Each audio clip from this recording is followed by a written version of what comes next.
Sports is brought to you by Head & Shoulders. Shoulders were made for greatness, not dandruff. Offense in a good spot here, 2nd and 2.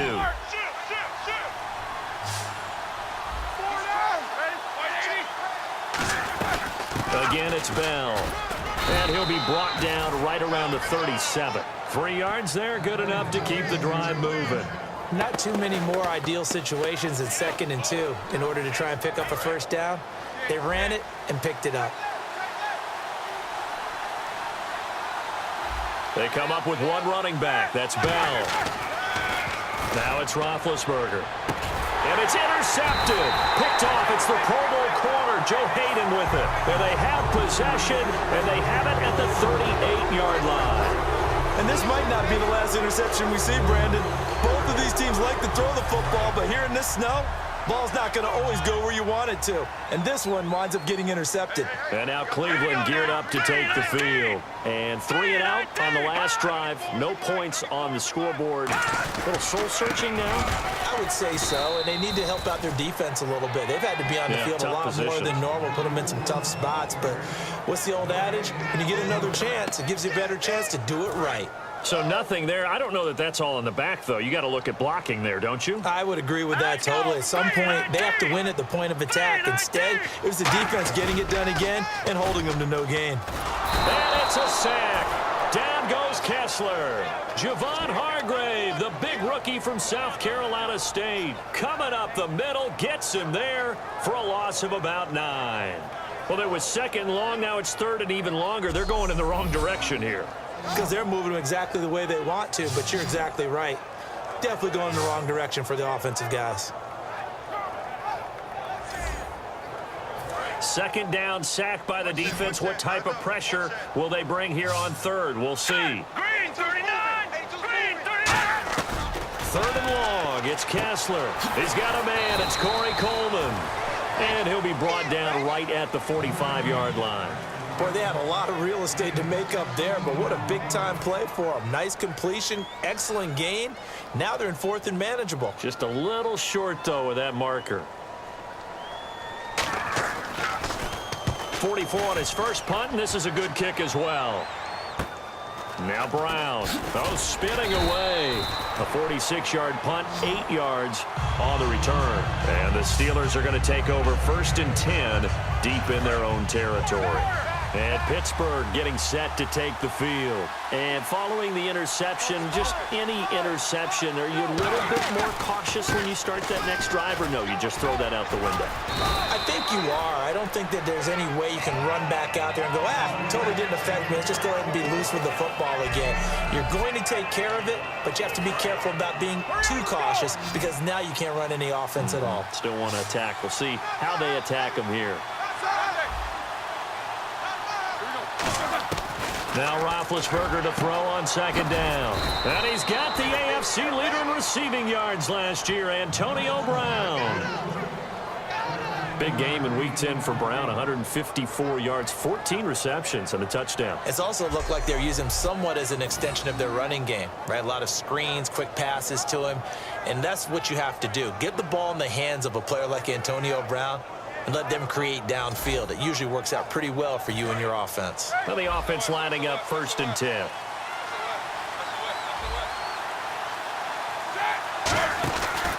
Now Roethlisberger going to hand to Bell. And he will lose yardage back to the 34-yard line. It's a loss of 2 there, bringing up 2nd down.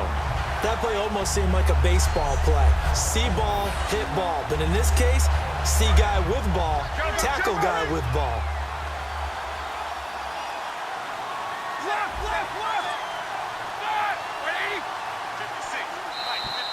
2 minutes to go here in the first half. More from Cleveland after this.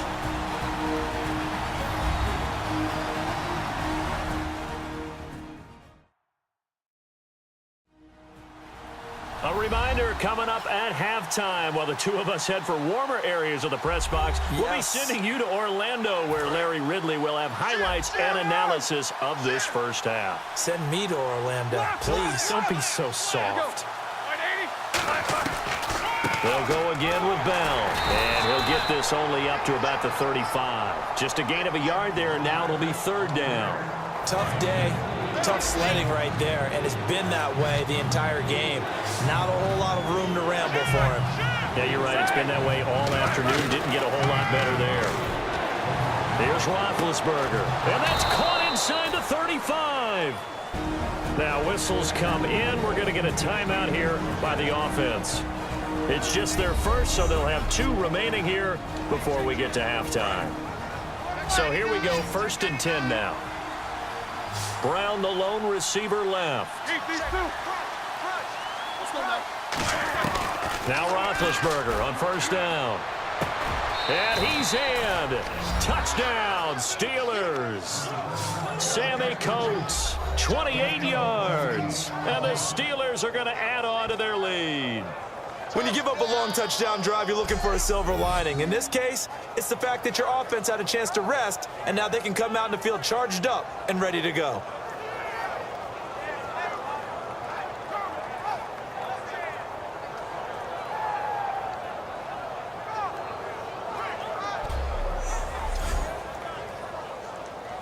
Extra point now by Boswell.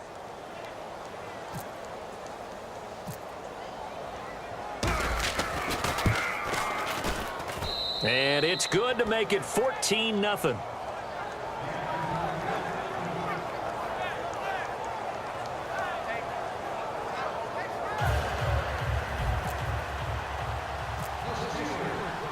Boswell now to kick it away after the touchdown. This fielded a few yards into the end zone. And the decision to bring it out is going to cost him about 7 yards all told as he's taken down back shy of the 20.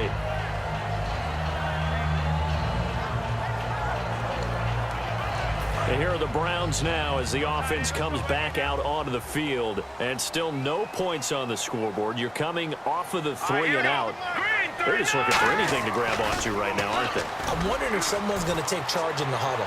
You know, we always look to the quarterback, but sometimes it's another player on the team, a star, a veteran, someone with some excitement and energy. It's like, all right, guys, let's shake things up and let's go, because they still have an opportunity to make things happen. Shake it off. You know, I did want to ask you about the game you called this past weekend, Week 10. You had 15 punts in that contest between the Jets and Rams. Lachlan Edwards for the Jets. The star of the day was Johnny Hecker for the Rams, averaged over 50 yards a punt, including a 78-yarder. And when you uncork a 78-yard punt, you should dance like their fellow punter, Marquette King of the Oakland Raiders. He dances like no one is watching. Well, you made it sound like it was a great game. There's only 1 touchdown, 3 field goals. Yeah, but 78 yards, got to give it up for that.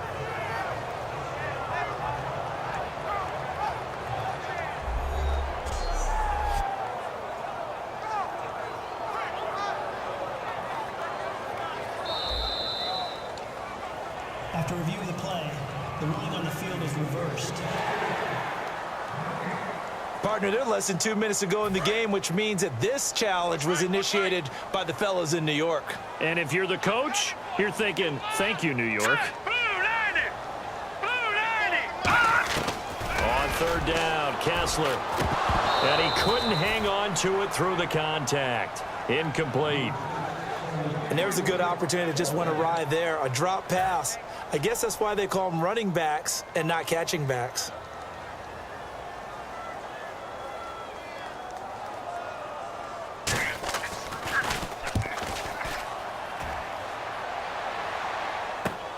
Fielded just inside the 30. Wow, evasive. Make them miss. A very nice job on the run back there. He'll get 23 yards all told. And this offense will take over right at the midfield stripe with a 1st and 10. And Pittsburgh getting set to take the field. And they will simply, Charles, be looking to duplicate what they did last drive when they were able to push it in for 6. And they hope it'll be that easy, right? To be able to take exactly what happened before, replicate it. They may have to make a few additional changes along the way because I'm sure the defense will make some adjustments, but they've got to have great confidence having scored the last time out. That was a classic example of trying to run with the ball without securing the catch. He was thinking about those rack yards instead of making the catch first and then taking off. And he's going to get this one down near the 45-yard line. It's a gain of about 3, but it's going to leave him with 3rd and still 7 yards to go.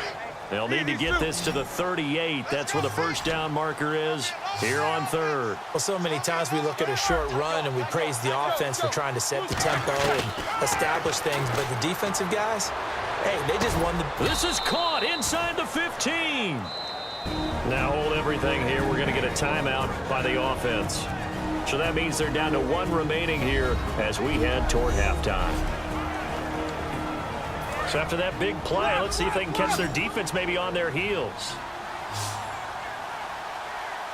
They come up with 1 running back. That's Bell. On 1st and 10, it's Roethlisberger. That's caught at the 3. And he's going to take it in for a Steeler touchdown. Marcus Wheaton, an 11-yard touchdown. And the Steelers find a way to stretch their lead. I heard a coach talk about those late-in-the-half scores, especially ones that give your team a pretty decent cushion. He said those could be the ones that can finish off a squad if you let them. Yeah, they've got the cushion. This half has been theirs. And they'll get set here looking for the 2-point conversion.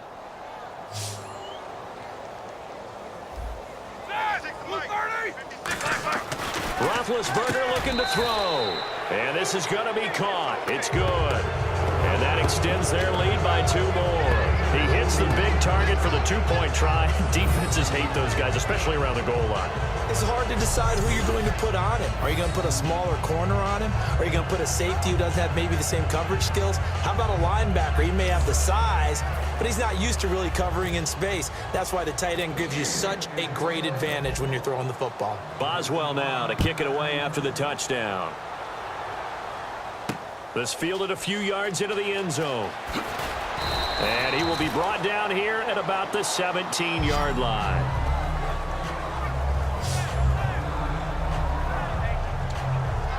Heading out as the Cleveland offense now as they get set to take over here. And what do you think goes on here in this situation? If you got the football, you're trailing, you're back in your own territory with just a little time. Do you try something?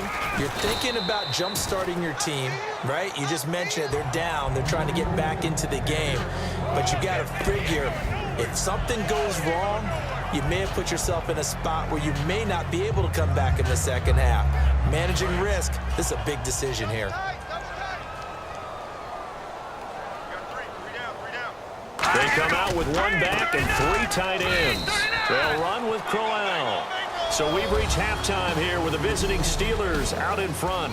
As we'll send you down to Orlando where Larry Ridley has our EA Sports Halftime Report. Larry? Thanks, Brandon, and welcome to the EA Halftime Report. Let's take a look back at the first half. The Browns trail at home at halftime. The Steelers will want to come out after the half and really put the pressure on from the start. Here we go. Let's do this. Here's your first half highlights. 4th down from inside the 50. Roethlisberger's on point with the throw, and 49 yards later, he'll go in for the score. They strike first in the half. 3rd down from the 35. Roethlisberger's got the completion out of the gun, and he won't be brought down until he makes it to the 28-yard line. Later on the drive, Roethlisberger would find his mark in coverage, and this goes 28 yards for the score. That puts them on top by 14.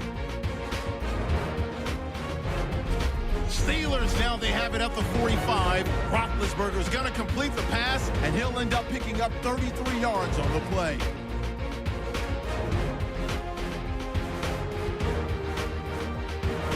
Continuing on the drive, Wheaton's got the reception, and he caps off the 2-play drive with the score. Steelers up now by 22. That'll do it for us here at EA Sports Studios.